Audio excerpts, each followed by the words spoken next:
Welcome to Big Blend Radio with your hosts, Lisa and Nancy, editors of BigBlendMagazine.com.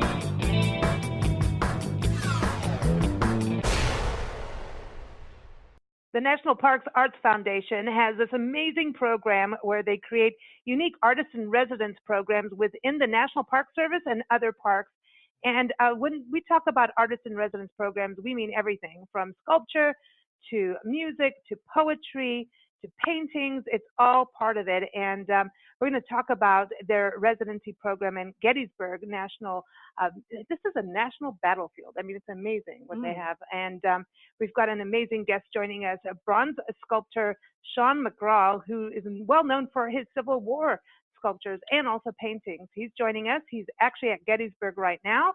And we also have Tanya Ortega, the founder of the National Parks Arts Foundation, calling in as well. Now, Tanya is in Lava Land in Hawaii, and Sean is at Gettysburg. So everyone, the websites, check this out, nationalparksartsfoundation.org.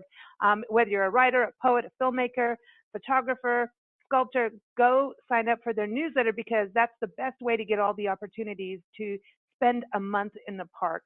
Also, check out Sean's work. Go to civilwarbronze.com. Tanya, how are you doing in Lava Land in Hawaii?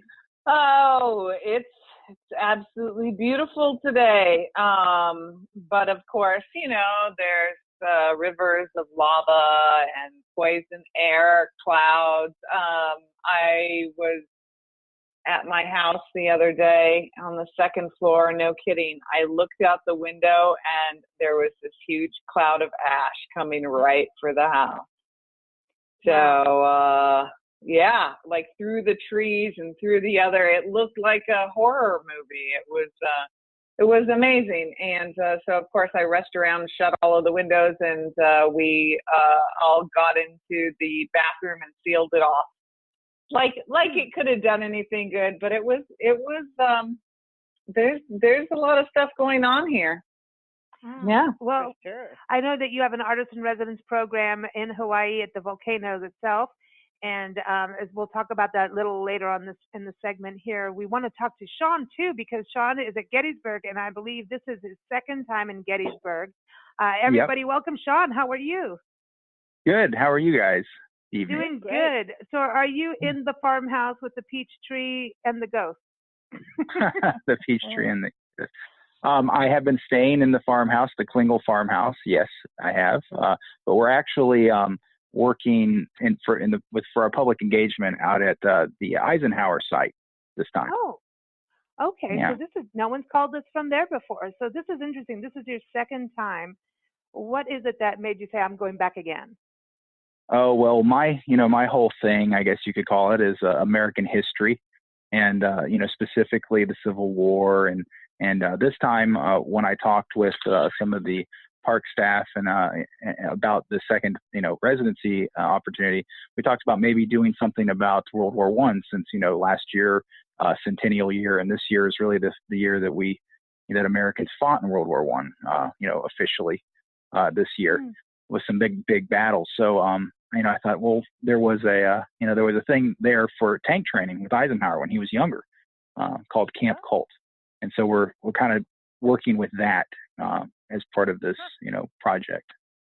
Wow. And so what I was reading, you are actually doing demonstrations so people can see you work and right. Not all the time. So, but you're... yeah.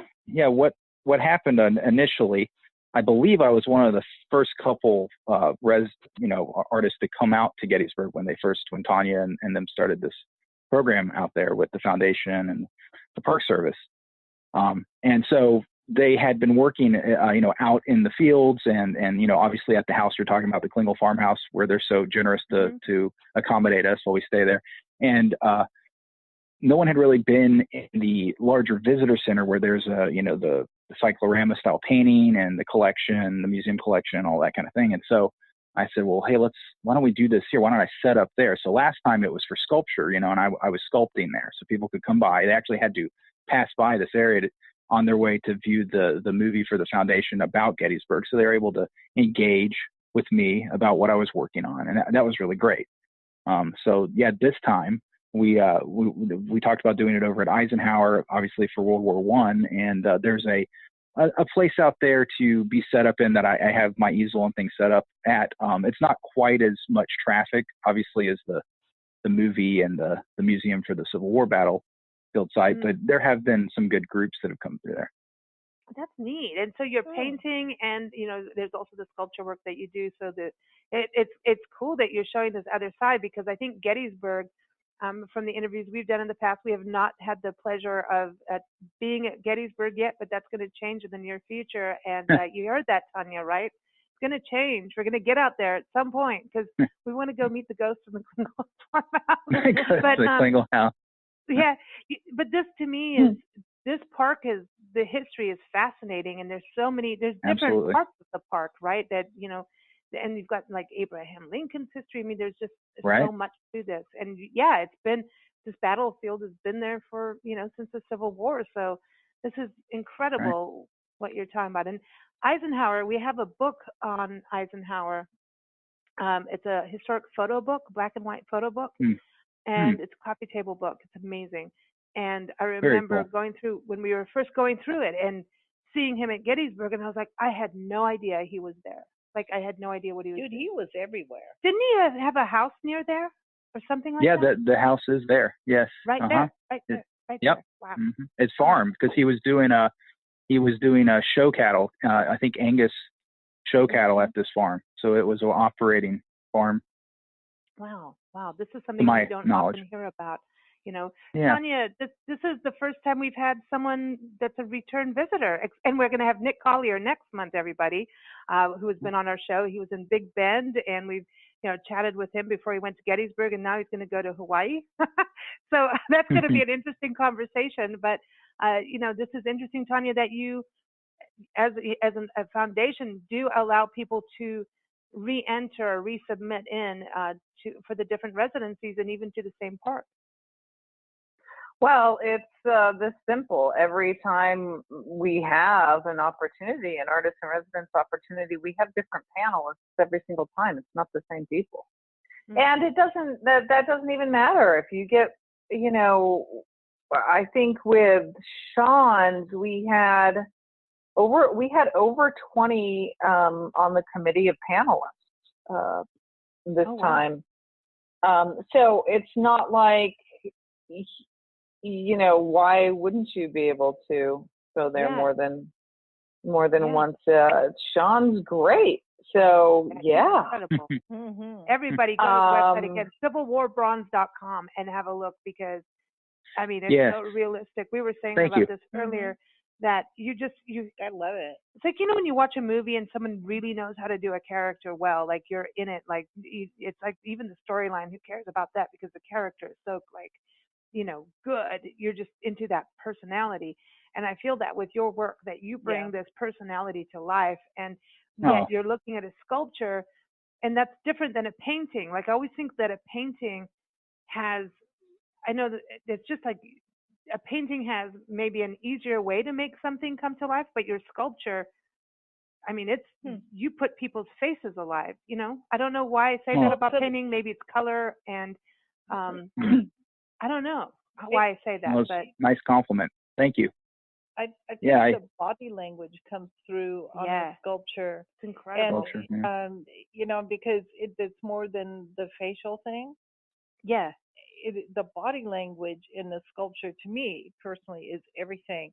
And I look at the tilt of the chin, and how the person stands, how they're holding the rifle, and you can say, okay, well, that guy's not antagonistic, but he's ready, and the other guy's done, he's tired, and the other guy's like, I'm dignified. I mean, you're not seeing colors or talking to the person. It is the body language, which I think it's fantastic. Oh, do you research contrapposto? I was going to say, your characters. Do you research them? Because I do feel like they should be in movies. Like, can we do a movie with sculpture? Wouldn't that be cool? Yeah, that would be cool. Yeah. They should do that. Yeah, the whole process, Yeah. of how you create the entire piece, because there's a lot of steps and then other people involved in the process besides me, with the casting. and making it into a specific material after the art is done, What do you carve But out of when you're making the sculpture? Are you using it's an oil-based clay for this, but you can use wax, and the different materials. Usually it's since the early 20th century, it's been this oil-based clay, because prior to that they used water-based clay like a potter uses. And that's more labor intensive because you constantly have to keep that clay damp, so it doesn't crack or dry out, so with the oil-based clay, you don't have to do that. So most people today you would use this, we use oil-based clay like I do, which is nice because you work on something, you can leave it and come back to it, 5 years from now if you wanted to, and it would still be okay. Once you make that, then you dip it in bronze?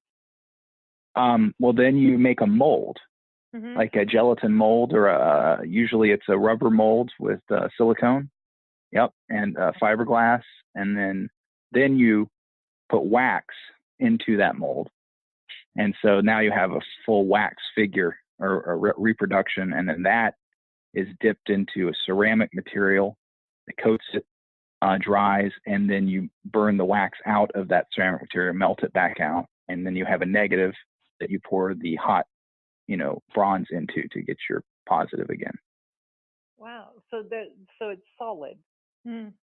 Well, no, it's, there's different processes where it's rotated with the wax. So you have a thin, you kind of have like a shell in there. Okay. There's an interior and exterior, and there's a void that the molten bronze will fill, So no, some of them are solid. I mean, depending on the size, if it's a very small thing, a lot of times those are solid, Definitely if you go to the Met or any of the original like Greek, and Hellenistic sculptures that are bronze, those are probably, a lot of them are solid, because they didn't really have the whole, Yeah, the process down. It's amazing. Yeah. I know. Just even I was looking at Little Book, Big Faith, Thomas Stonewall Jackson, and I mean, he's got like his story is incredible, right? But the absolutely. way you have him with his arms crossed, and everyone, again, you can see it on Sean's website. He's looking up. He's got this like, don't mess with me, I'm going for it. Yet here he is with the little book, with the cross on it. Yeah, his Bible. Yeah, do you research them? Do you get their story? Is there a certain image? Because we're looking at historical figures. It's a little different when you go that far in the past in regards to, it's not like, okay, I'm going to go photograph this animal and then make a sculpture. You know what I mean? Right. Yeah, definitely. Yeah, no, of course, that's part of the fascination and like the process and the love of it is learning and researching about the individual. And I want to say that sculpture in the round like that, it really does the best for individuals. It's there to it lends itself well to an individual. There are pieces with multiple figures, but I think painting and 2D work, if you're trying to recreate a scene, like a theater scene or a scene, that's what it is for. You can create an environment, a scene. Where sculpture in the round like that generally is I feel well suited for one figure. So I'm trying to like portray individuals, and so that's with that group, or with this stuff that I do that is the sculpture, it is for individuals or for commemorating or monuments for individuals or types, and so, there's a lot of research in that.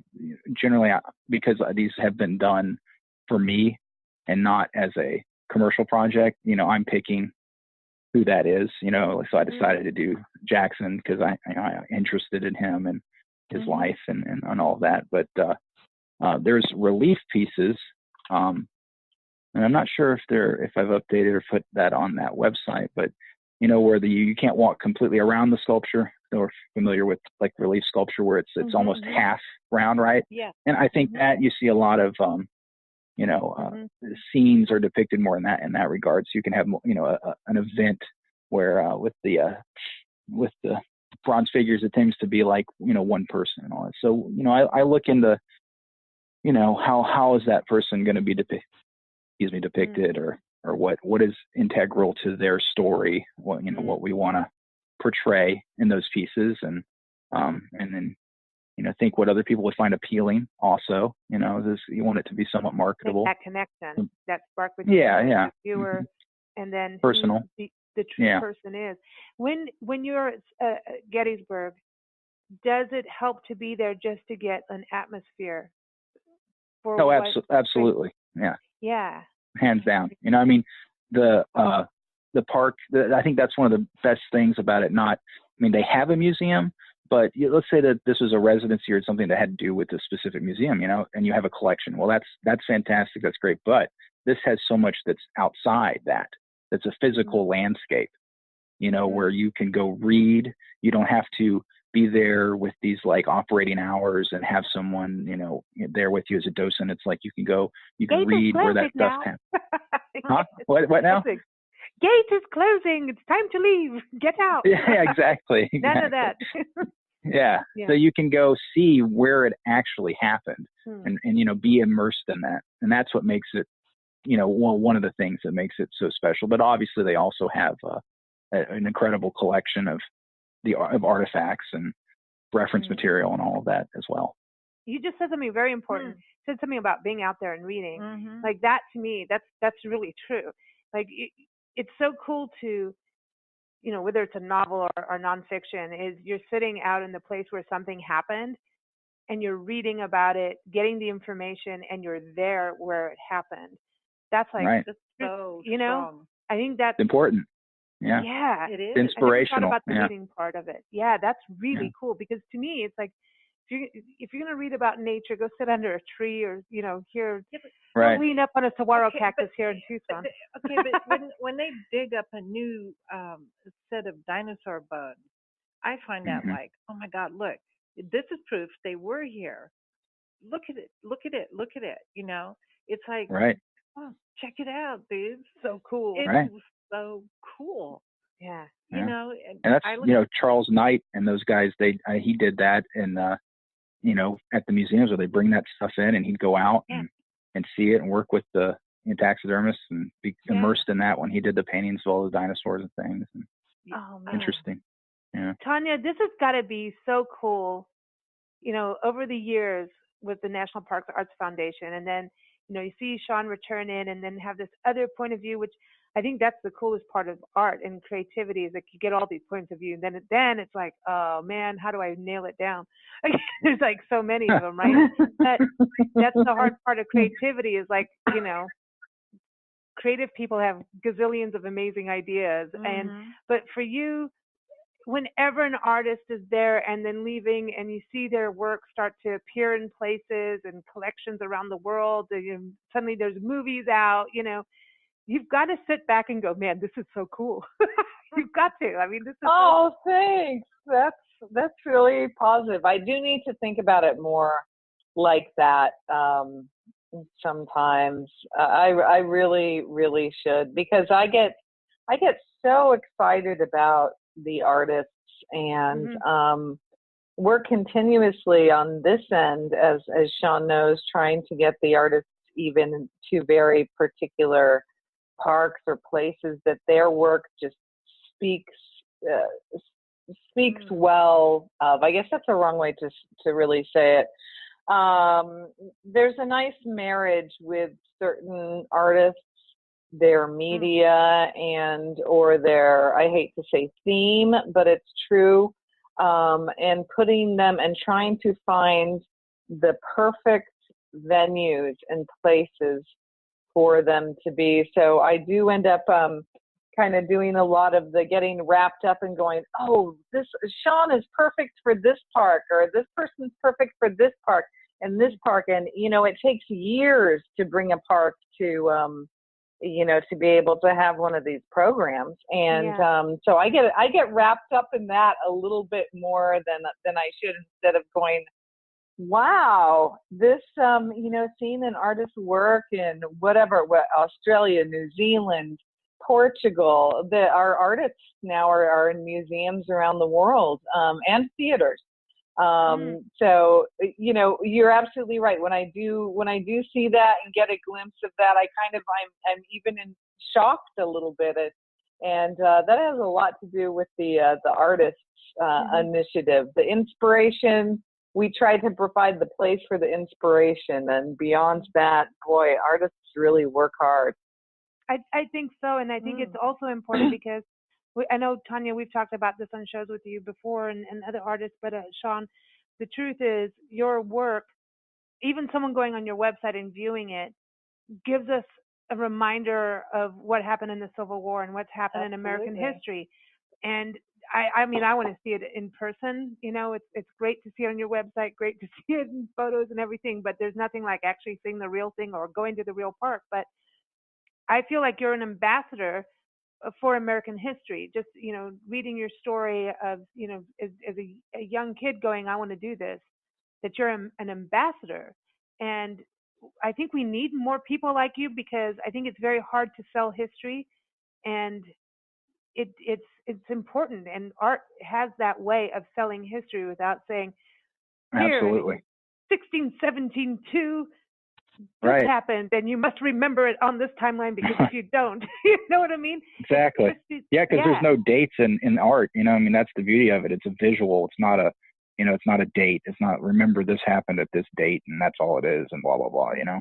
It's a visual. That's kind of like a spreadsheet for an accountant, as right. opposed to this was a living person.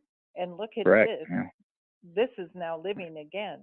And I love this right. because it does go all over the world and people make connections. It's a really great way to communicate. Yeah. And to remember things that happen, you know. And you know, sometimes our society moves so fast. The idea of remembering the past. I mean, if you can't figure out your past, how do you fix the mistakes you're about to make? Right. I think it's so true. Mm-hmm. You know, our country had such a national, you know, feeling, and in this time when American history became so well illustrated, and I think it's important. You know, you're talking about, you know, leading that charge or continuing in that continued vein of that ideology. It's I see it as that it's somehow in a new way. As we move forward and we become much more diversified and more global, how do we continue without isolating individuals to enjoy that national part of us, you know? And you have to look at these historical epics, you know, they all, you know, happened in times where maybe it wasn't the best for all people and all these, you know, things we can talk about, you know, you can talk about that forever, all these different, you know, good and bad things. But in the end, it's this pageant that has continued and how do you get people excited and continue the conversation and continue to look at it as a passionate thing that we all, you know, stand together for? And that's, you know, I see it, you know, I grew up, like you said, you know, that Howard Pyle and all of those people that the books that they still publish for, you know, school, those same illustrations are in those books that have been in it for generations and generations of people, you know, and there's not new ones. They still use those same ones. And, we all know what they are, like the Battle of Bunker Hill, you know, and by Pyle and, you know, just as a perfect example. And anyways, how do we, as artists, to continue? We need to make new things, do new things. How do we get people back interested in that level of American history and being, you know? Yeah. Oh, absolutely. It kind of dies off. Yeah. Yeah. And that is, you know, in effect, that is not all of these. I mean, not all of these national parks, obviously, but you know, over here on the East Coast, a lot of them. That's what it's about. You know, it's about that. It's about our national identity. So how do you do that? How do you move forward? So that's kind of a struggle. You know, it's an interesting struggle to do that and get people engaged. Get them engaged, but I think you're helping people want to go there too. You know, that's the thing. It's like, and if people can't, they can actually understand something and start to pick up a book. You know, it's that inspiration. I think art is that catalyst of making people think. And you know, sometimes seeing something maybe they didn't want to open their eyes to, it makes people get out of a comfort zone. It's like, take the jacket off, have sex with the light on. You know what I mean? That's what art's about. There's struggles that every society or culture have been through. And if you don't have a way of representing the struggle, you're going to have it again. And so, you know, I think that it's so important to record history in several ways. And not the Excel sheet. Thank you for the textbook. I know we have to go to school. That's great. However, you know, when you can make it personal Because when I look at a sculpture or a painting, dependent on the artist or my psyche at the time, sometimes just like, oh man, I get that. Look at that. Look at that. Look at that person's face. You know what he's thinking. Yeah. You know, and you can relate to it, and that means that person is alive. And that whole thing, now you're interested, like, well, what really happened at that battle? You know, especially if you're not like into battles. Yeah. Now you want to know, well, why did you feel that way? Why did you have to go fight there? What's the emotion? What was it about? So then you learn something, and when you learn something, it's really about understanding people. At the end of the day. Yeah, it's not the glorification of a battle. Definitely, No. it's you know. I mean, I don't think any of you know. You look at American history, and so many times we were drafted. You know, we were forced to do that stuff, and it wasn't about going to do that for the sake of it. You know, it was the idea behind what we were going to get from doing that. You know, and people really feeling strongly about, you know, protecting, or it was like, hey, we're going to get out there and do something, and you know, and it's so, you know, we can go, oh, we don't like war, we don't like, none of us do. People serving do not want that to happen.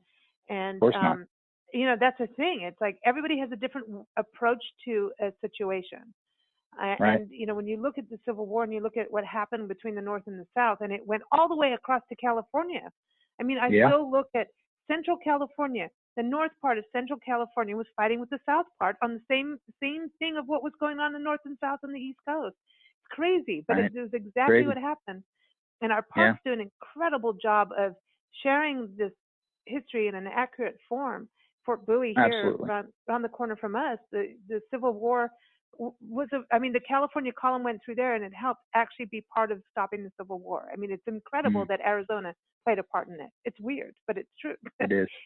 You know, definitely. It's this crazy thing, you know, and it's like, to me, war, a lot of times, you know, people stand up for something, and they stand up very, very strongly, and no matter whether or not you agree with that side, you have to see at times that, especially back then, how we were fighting when it was such close combat, that people stood up for what they believed in with their life. They stood up with their life. You know, we watched a documentary of the first pilots in the Navy, how the Naval Reserve was made. And it was a millionaires unit. That's crazy. It's the documentary of all the families. And, you know, these guys, they were like, hey, you know, we're well-to-do. We can afford to do this. We need to have pilots out there fighting in World War I. And how these guys who had no idea about planes, airplanes were just at that time starting, you know, and they learned how to fly in World War I, and some lost their lives, some didn't. And how, I mean, that is incredible history to me. And absolutely. It was like people were very bold back then, weren't they? To go fly airplanes before you even had a parachute. You know, and you thought you could jump out, you know. I know, that's what I'm saying. When we look at now, and then you go to some place like Gettysburg, and we have to think about the bold, true bravery, big cojones were going for it. Sorry. Yeah. It's true. I think we've been reduced to stupid tweets. Mm-hmm. Oh, yeah, it's interesting, isn't it? Yeah. Yeah. And more talk than walk these days. Oh, exactly. Tanya, this is the other part that I really love about, especially Gettysburg. I know that there's a natural beauty there. There's deer and peach trees, and, you know, there's dying to see the deer too. I like that. But Tanya, that's the one thing that you're doing too, and not just in Gettysburg and in, you know, New Mexico. You know, you've got these historic sites, and a lot of times when people think about the Park Service, they think it's Yellowstone, Yosemite. It's the first thing that comes to mind, Grand Canyon. And even then, when they go there, they're like, oh, there's like history stuff there too. And 2/3 of our park system, out of the 418 units that we're at now, I think, 2/3 is history. And that's something that people don't realize. So that, Tanya, I think this is one of the coolest things is you go from like here, the dry Tortugas, you can stay on this remote island in the Florida Keys. Right. You could be another in the Civil War site. And then you see, and that is Civil War. It's crazy, you know, what you're doing, like in a good way, you know, that you're showcasing. Yeah, maybe you can have the person that after they go to Gettysburg and do this. They go to the Tortugas so that they can see where Dr. Mudd was kept after John Wilkes Booth. Listen to this pitch going on right now. Elevator, radio elevator pitch. That's what we'll do. Hey, Tanya, let's do submissions that way. Can't we do that? Like artists call in, we'll do a 1 minute like radio pitch. I think it's really cool to be working on something that divided our country at this specific time. Yeah. Because yes, definitely. Oh my gosh, that's great. Yeah. This is history repeating itself in a different format. We're doing it in a different way so far. Right. And so now we're just having tweet battles or whatever you want to call that stuff that's going on. Well, like you guys said about California, Texas, that there were, in all those places, those border states in Kansas and Missouri, they had all of these immigrants. It was I think there's no one really talks too much about, that I've seen, the immigrant part of the Civil War. What an immigrant war, and how, there were farmers, like I know for a fact in Texas, in North Texas, there were farmer communities that were, murdered because they wouldn't, go with the Confederate States, even though they're in Confederate territory. So you had all sorts of interesting, German immigrant and people coming over that were having to be, so very similar, like talking about today, where we have these, we're all such a melting pot, and how we all interact and deal with these social problems and things that happen, we're confronted with. Very interesting. I think we're in a very interesting time. And sometimes, we were just talking to John Wanniger, a musician that's been on our show. Actually, we've been covering him since we started our magazine, our print magazine, over 20 years ago. And we're getting younger at the time. And we were talking about like the role of the arts of society now, and how everybody's starting to go into that division side, and not starting, we're there. And so much drama that he's like, as much as I hate everything that's going on, I have to say this is a good time for the arts, because it's the one pill everybody needs, is music, art, books, everything. This is the one thing we need. We need that escape. It's the healthiest escape we can have. When just to clear your mind and reconnect, reboot, it's the arts.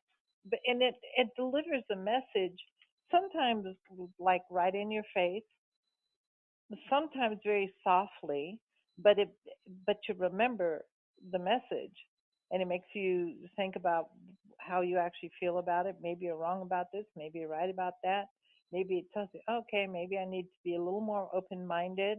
There's all sorts of things that happen when you watch a play, read a book, look at a painting, look at a sculpture. I mean, listen to a piece of music, even when it doesn't have lyrics. Sometimes it's the title. Listening to the music makes you like make up your own mind about, oh, well, that section over there is doing that section over there is doing that, and you rethink how you feel about something, because I think the thing is, you actually take some time to think.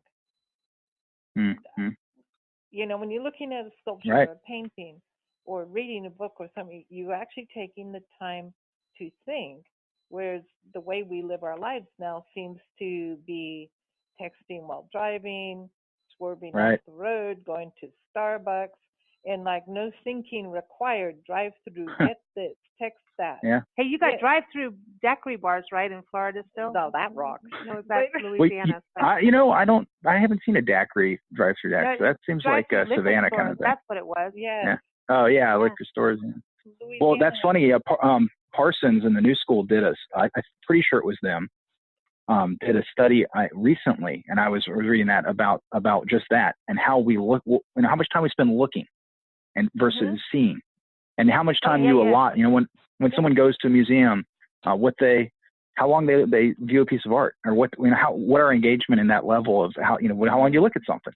And like you're saying, we're all now been groomed to look at something so infrequently or frequently in very short periods of time, that to actually sit and look at something is a rare thing.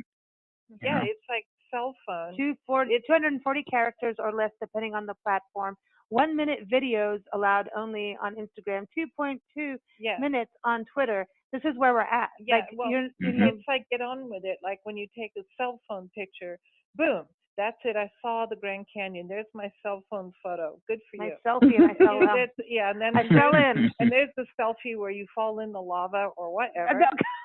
Tanya, don't you dare. No, it's like, look at me as I fall Right. off the cliff. There you go. Right. That only took. Right. Well, so much of it has become like self-promoting and competitive in that nature, you know, because I think there's just such a sea, there's such a saturation, you know, that how do you? And I think that just, it's a cyclical, you know, thing where they, you know, the more, not they, because I'm guilty of this too, you know, the more that you feel the need to put out there because you know, how will they hear you?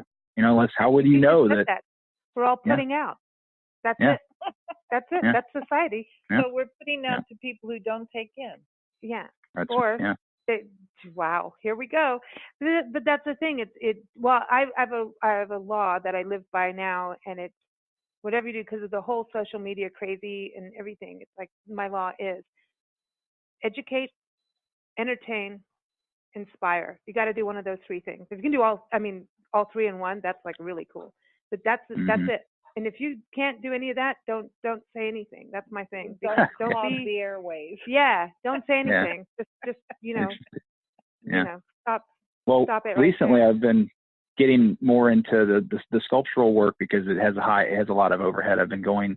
My first love in my undergrad work was in illustration and painting, and so I have always been trying to find that classical illustration vein. You know, for not necessarily children's books, but like historical book covers and subject matter. Logo on your website? Yeah, you know, something like that, but more traditional painting, like you would have seen, like the things we were mentioning in the history books, you know, or somebody wanting to cover a book, or illustrations that would depict, you know, the Battle of Bunker Hill or Sergeant Jasper in Charleston Harbor, or those kind of things, you know, the Revolution and Civil War. Anyway, so you know, right now, speaking of technology and the way, you know, other these odd things with society and art, I've seen a lot of people doing self-publishing. There's a lot of like vanity publishing that seems to be happening. Oh, right? You use the vanity word. Ooh. And so, oh no. The feathers are getting ruffled right now. Yeah, but that is the reason I'm bringing that up is it's another unexplored. I'm trying to use it. It's another way to potentially make art for people in a more commercial setting that are interested in those kinds of stories, you know, and so then you get that out there. So that's just another thing that's happened, you know, I feel more recently with the inundation. It's a good thing. Book? Because I think that would be really cool. I think if we could have history in picture form that moved you, it would be super cool. Nancy and I, you know, we always talk about with our art, like I wanted to put like I'm a songwriter and do poetry and stuff, and I would like to write according to that, because sometimes you need that buffer with her work. And we always thought about doing, I don't know, it's just like there's all these ways we can do it, but to take your work as a coffee table book would be incredibly amazing, because I think just a short caption and the piece, whether it's a painting or a sculpture or an illustration, your work, it spans all of it. And I think it would be so cool to have that kind of book. And it is possible now. I mean, it really is. Right. And it's not really vanity anymore. So I know the vanity publishing back in the day, but it's not. We deal with a lot of self-published authors, and some really need their books get thrown across the room because they really need to go back and learn the word of editing, proofreading, and all that. And that's some due diligence that everyone needs to do, right? Musicians, of course, self-produced now, they have their own labels. Because who wants to give in to the man? Who wants to let them make all the money? No, their music gets to be exactly what they want. Exactly. It's about creative control. You know, and that's different than hitting a wrong note over and over, or, you know, write your own thing. But that's different than you misspell every other word, you know. It's got to be something that the public can actually understand at the end of the day. Are you looking at your point across? Are you looking at a book where you write as well? Do you write? Are you talking to me? Yes.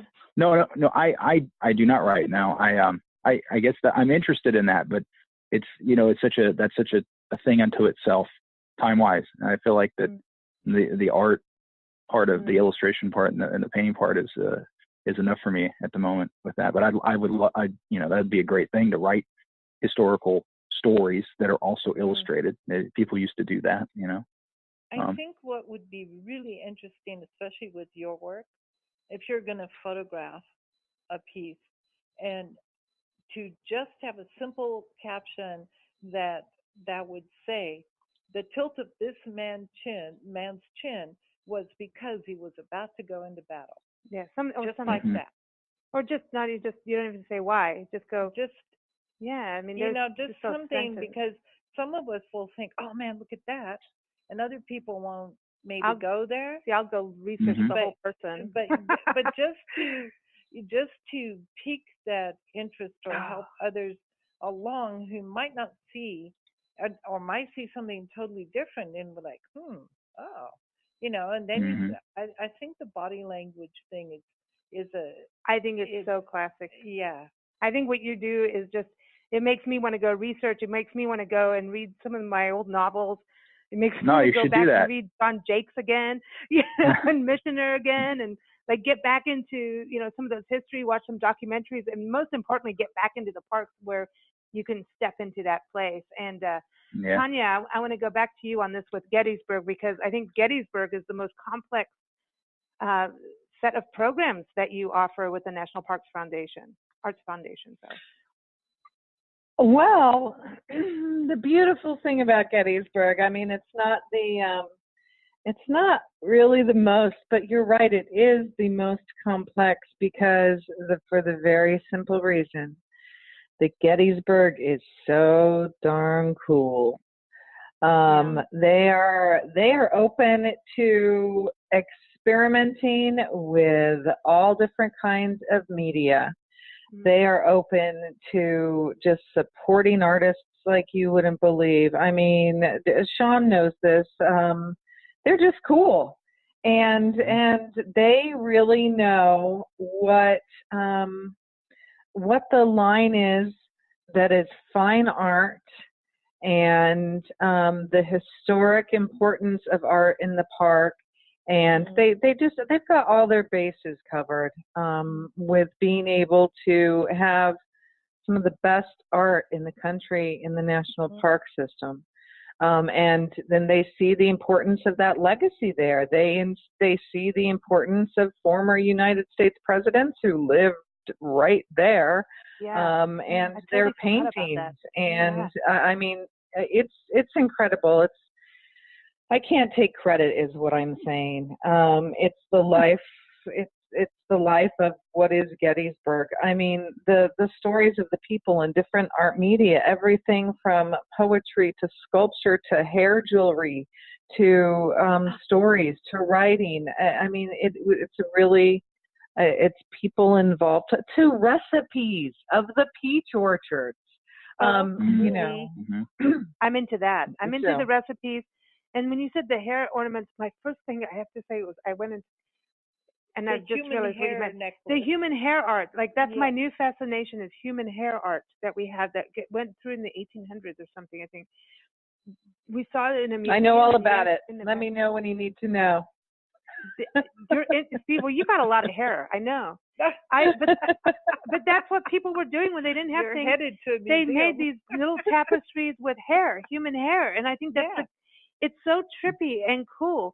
And then they would put little ornaments in it. I want to go, like, I want a park residency just so I can do human hair art. I do, and I don't know how to do it, but I want one. in Yarrington, Nevada. Yeah, and then also in St. Augustine, Florida. I think it was St. Augustine. Yeah. Sean, it's up north of you. You've got to have gone to St. Augustine. Yeah, I know where St. Augustine is, definitely. Yeah, it's the oldest city in America. It's like the coolest. Like, I can't wait to get there. I really want to go badly there. We've got 2 park units there, and apparently like crazy architecture and all of that.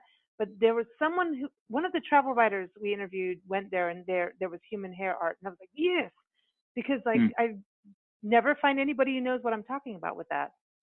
Tanya, I've been there a lot of times. I've never seen human hair art. Have you ever heard of human hair art? Like, have you? I have never. I can honestly say I've never heard of human hair art either until now. So, but now I can't say that. I've heard now. Tanya, you know it. It's like crocheting lace, only you use it's padding with hair jewelry. Yeah, it was mostly in the Victorian time. There's actually entire kits of tools to specifically work with hair jewelry and hair art. Wow. They roll out like a doctor's, like like a calligraphy set or a doctor's tools, you know, the cloth that you put your instruments in and you roll it out to be able to work. It's amazing. I want one. Just Google Victorian hair jewelry. It's so involved, and there's a whole thing about it. So that's what I've been saying. I know about horsehair jewelry, or horsehair, you know, art like belts and stuff from out west. Well, the place we went in Louisiana, was it the Epps House, where they were talking about the women used to wear curled horsehair, like little strips of curled horsehair in front of their ears, and they pasted it to their face with wax. So for whatever reason, they thought it was cool. And then they had these paddles that would kind of keep the heat from the fireplace to keep the wax from melting so the hair didn't fall off. That's how the furnace was made. Like the furnace. But they had fake hair to hide the rest of their, because they put wax on their faces and hair. Yeah, they had this fake hair in front of it or something like that. It's crazy. And it was horsehair. Yeah. Wow. Fascinating. Yeah. Horsehair. So have we covered everything? Horsehair, human hair, sculpture, painting, Eisenhower. Like, you know, that's just something. And then Gettysburg. I mean, this is a fascinating conversation for sure, guys. Really appreciate you joining us. And Sean, are you doing a specific event at Gettysburg for everybody to see you, or are you just because you're there all the time kind of deal for hanging out with you? Yeah, I was trying to do it where I'm there, days. So that would kind of, we didn't really do a culminating thing. We have the first Friday experiences, which last time was at the Lincoln train station. I know we had been talking about doing something with like a first Friday, which it would be like this radio show also, first Friday event thing. But one of the projects I'm working on is a centennial poster for the park service about World War I at Gettysburg, like specifically Gettysburg and Camp Colt. Isn't that the coolest? So that was, I actually took pictures of the super at the park. He was in on it, and so he would be in there as the ranger in the project and stuff. So anyway, so we've been having fun with that, and I'm hoping that would, so hopefully that would be something that would definitely be presentable, at the end. It's my hope. Yeah. One thing for artists applying for the Gettysburg, I was going to say applying for the Gettysburg address, for the Gettysburg residency, that you would say to them, or like encourage artists, like anything that thinking about it, any words for that? Oh, I mean, I think you just do it. I mean, this is the best group of people to work with that I've encountered, period. Everyone, like Tanya said, at the park, all of the rangers, everybody that's in the foundation there. And then obviously Tanya, it's the best. I can't see why you wouldn't do it. I guess my advice, I'm a little biased to it, but my advice would be to, put yourself in the situation of like why you really want to be at the park, and when you write your proposal, have it something that's really meaningful about using that space or being in that space. I feel like that's almost kind of an obvious thing too, but I think you can't go wrong. You just got to do it. More people apply. That's great. I know they want more veterans to apply. I think that's an excellent idea. And we have a lot of veterans, younger veterans. I think that they could get a lot out of the experience also. Yeah, I think so. I think so as well. I think, and that's why it's worth. That's why I want to ask, since, this is a repeat visit, and it's like, yeah, you are the second because of Nick Collier. It's true. Wow. So Nick Collier's been a 3 now. So you got to catch up, Sean. You got to do another one. Just start a challenge here right now. But that to me, that's I think is so important. It's about really, are you doing like integrity, right? At the end of the day, that's what it is. Absolutely. I don't want to sound preachy about it, but yeah, definitely. Integrity. It's important. I want to talk to Tanya on this. We were, talking about, all these historic parks, and then also going from the dry tortugas, which we've already had a pitch from Sean already going for it. Yes. And St. Augustine. I like your St. Augustine idea too. I know. I'm just saying, Tanya, like another, like, there's vacation homes and stuff out there in St. Augustine, and apparently there's good cocktail bars. So I'll go look for you, Tanya. But do historic sites, national parks, and the old forts and everything. And but when you look at the breadth of what you do. You've got the dry tortugas to the Hawaii volcanoes, and of course, the dry tortugas was in the news last year with hurricanes, and then this year now you get to have the volcanoes in the news too. So this makes for good art, and you've mustered the hurricane. I mean, it's like, you know, Julie and Matthew Chase Daniels went back, and they're still in that process of everything, and things happened, and everybody survived, and they were part of the cleanup, and there was, you know, art is still being created from that experience, and that program is still going. So a lot of people may think like, okay, Hawaii volcanoes, like that's not going to happen. Like that's it for the artist in residence program, but it's one of your most popular and more unique ones, just like Dry Tortugas and even like Gettysburg that we're talking about. So where are we on that as of today? And I want to tell everybody we're recording this interview here May 22nd. It'll air on the first Fridays as usual for our National Parks Arts Foundation. I need to date this just because of what's going on, because the lava just likes to stretch everywhere. So where are we on that, Tanya? Okay, I've got some good news. Oh, yay. Some good news while we were on the phone.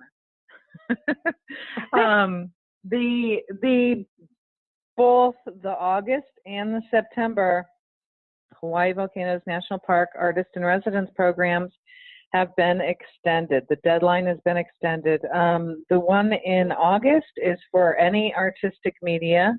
The deadline is now June 1st to have your proposals in, which isn't that far off. No. The September residency is for poets, writers, lyricists, musicians.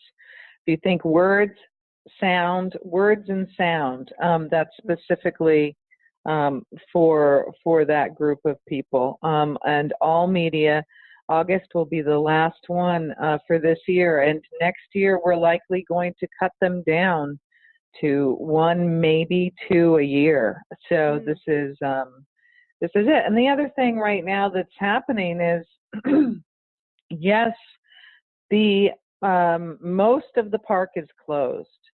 Not all of the park is closed.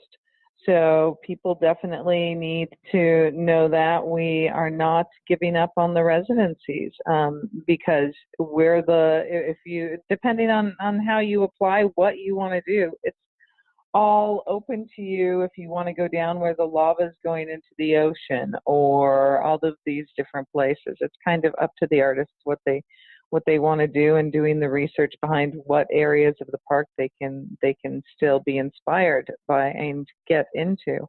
That being said, the housing is in a least likely zone. It's zone 6 where the lava will go. So there's no lava here. That's not. I mean, we're on a volcano. The whole island is a volcano. You're actually calling in from that place.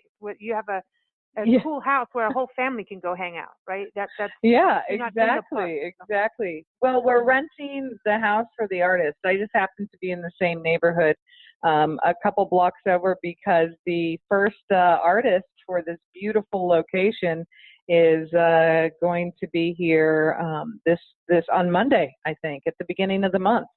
And everyone will be chatting with him soon. So yeah, we will be. So he'll have the real scoop of what it's like here. But the place where the house is, it's way far away from, well, I shouldn't say that. I guess way far away is relative.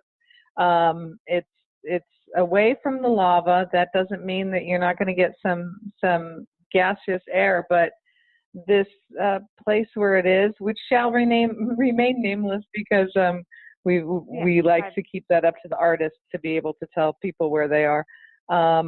You see the ash and clouds usually just over the ocean. The place has, by the way, a 180-degree view of the ocean. It's so beautiful. The house does. Wow. So yeah, the residencies are not being canceled. Luckily, we moved it out of the park to accommodate bigger parties that want to come. And technically part of the park is 2 minutes away from the house. So Wow. driving. Oh. So it's not it's right. It's actually just the perfect location.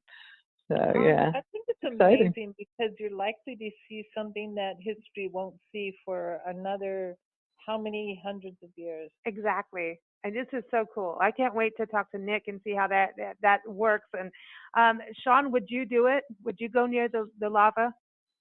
Oh, absolutely. I think, obviously Hawaii is quite the distance from me, but yeah, I have been interested in that also. Yeah. He'd be running out with his sculpture and he'd dip his mold in and dip run. it in the lava and run.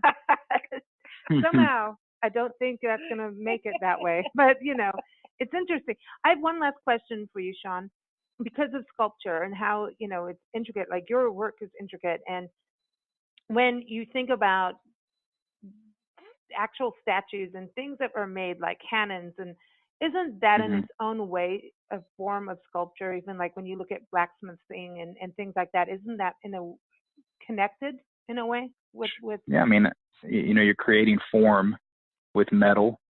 They're definitely, the processes are different, but then they're similar. Like, cannon, they would have had to have a foundry where they cast the cannon. So that's similar too. And someone carving the cannon, the positive that they use to cast the cannon from and all that. Yeah, there's definitely similarities. Definitely. Yeah, because I was looking at some of the cannons. It's going back to St. Augustine. Hint, hint. Yeah. Just like, there's art on them. There's emblems. Oh, absolutely. Yes. You know what I mean? And so the Baroque era. Yeah, the 17th century, definitely. Not everything, but many things were artistically done. Yeah. So yeah, you're talking about those little cartouches and things on the handles of the. Yeah, definitely. Sure. Spain, they had all of the church and the opulence to do such things, and neat. See all that back your then. History, man. You're a history geek, a good way. That's like, when I say geek, I don't mean it like, No, I know what you mean. Definitely. Cool. Yes, I do love history. Yes. I think that art is part of the art that I appreciate is integral to history. I mean, everyone that I look up to historically that was an artist, like Milne Calder, Calder's grandfather, and Alexander Calder, and Daniel Chester French. I mean, almost all of their projects were in some way historical, either that, of what the subject was.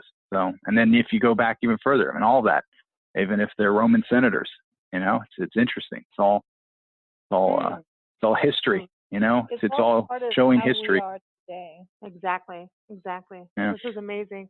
Well, I'm so glad you're there. Thank you. And if you get spooked in the middle of the night in the Kringle house, let us know. I want to know. Have you ever done a sculpture of a ghost?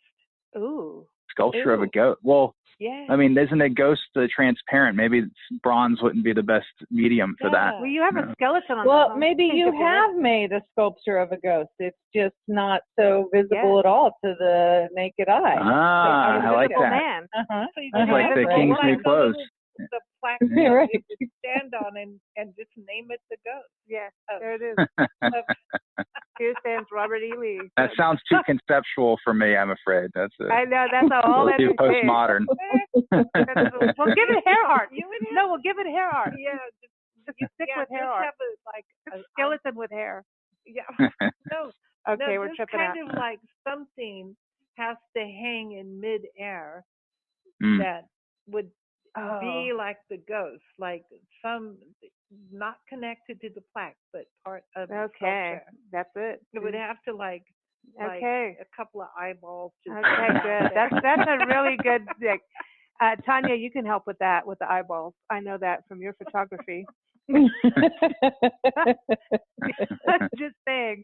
And everyone, go to blendradioandtv.com and type in Tanya Ortega and check out our interviews with her as well on her amazing art, because she gets that side of it. I know, an open coffin. Like, oh, great. Here we go. No, see, it's because it's like under the ground, but it's open. And the hand is coming out. Sorry. Yeah, the hand. The hand. Okay.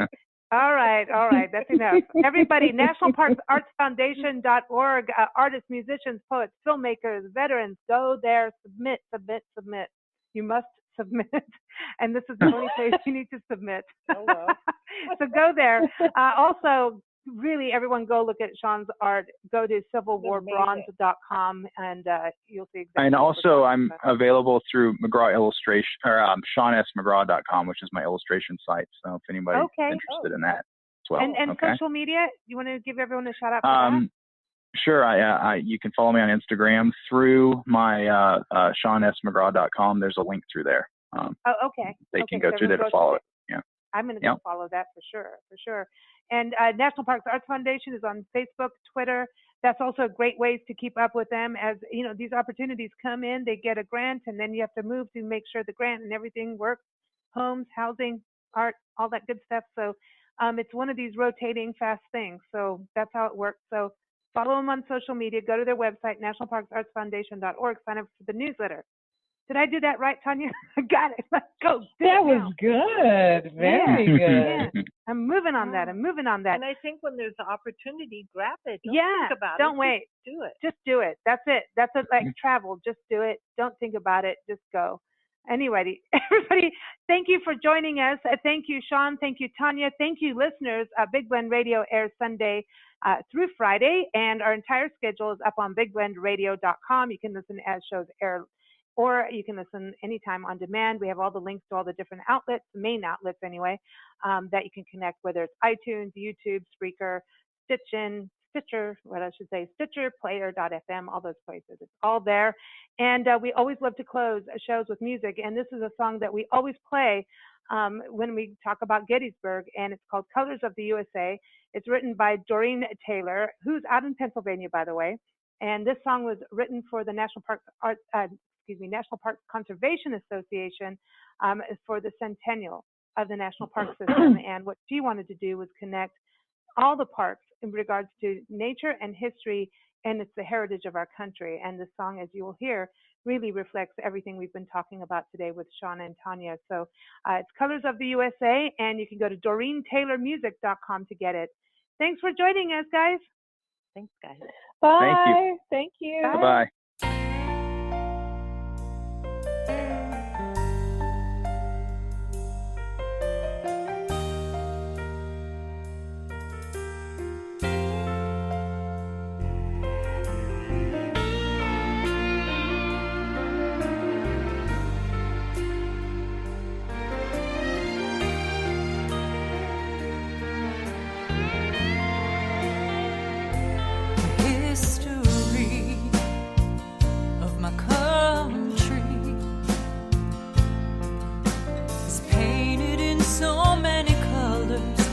This mighty land of mine, this world around me changes.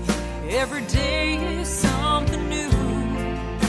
The colors on the screen there proudly shine right through.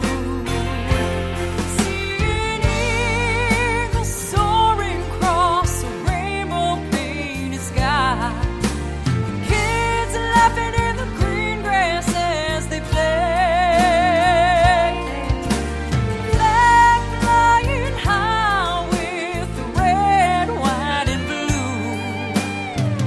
These colors honor you, my youth.